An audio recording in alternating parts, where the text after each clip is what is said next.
Pero kami ni Utol kakain muna, balagin tayo. Yan, Utol ko buti dito. Dinatiis, Tol. Magkano yan, Tol? Ha? 300 daw tayo. Baka gusto nyo mag-share, mag-gcash na kayo dyan, mga Tol. Mga sis. Ayun o. Magkano? 500. Kupal ka ba?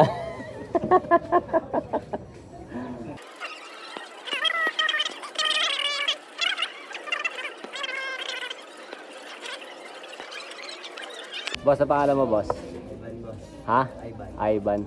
Magkano yung set ng ganyan pag nagpagawa sa'yo? Magkano? Ha? 3? 3 kasama pintura, saka yung pag lalagay ng gold dyan sa lettering. Yan. Quality. Quality. Yan. Nakakailang ganyan ka ba sa isang araw? Nakakailang ganyan ka? Depende, boss. Sa nagpapagawa. Pero mula kanina, nakailang ka na? Nakalima na ako, boss. Di ba?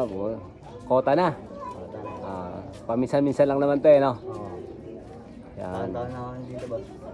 Discarding Pilipino yan. So gawin natin pagkakakitain mga ganitong pagkakataon.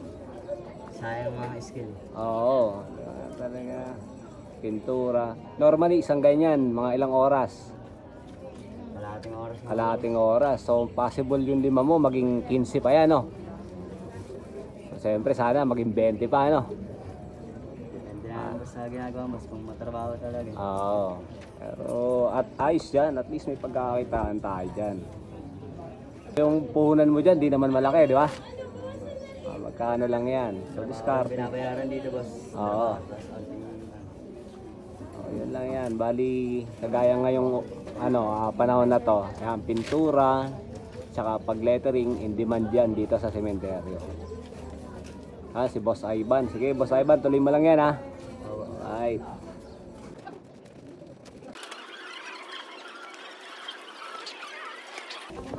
Dumadami yung tao.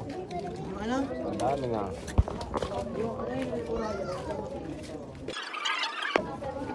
So yun, pipinturahan na. Kailangan ba skill dyan pag ginawa yan? Kailangan skill talaga. Hindi naman, boss. Madali lang matutunan to. Basta kailangan mo lang pinturahan tapos linisin. Basic lang, boss.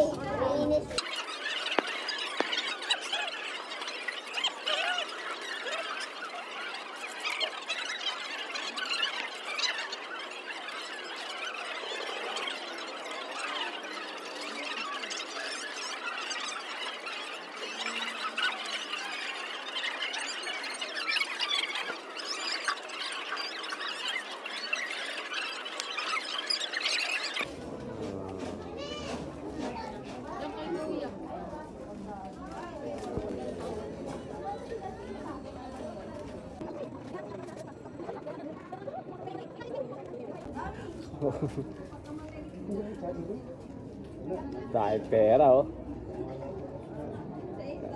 Salamat, Totol. Para saan to? Para kasi hindi ka pati kay tatay. Ba't ka lagi pupunta rito pala? Napapansin ko lang. Kasi naman ako na pupunta kasi lang nakapuntahan nila. Yeah.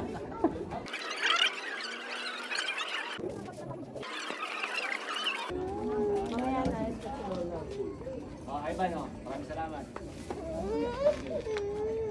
Tapakat mo ko eh. Boss Ivan! Yun, ang lupit, kumita na. Okay, thank you, ah. Okay.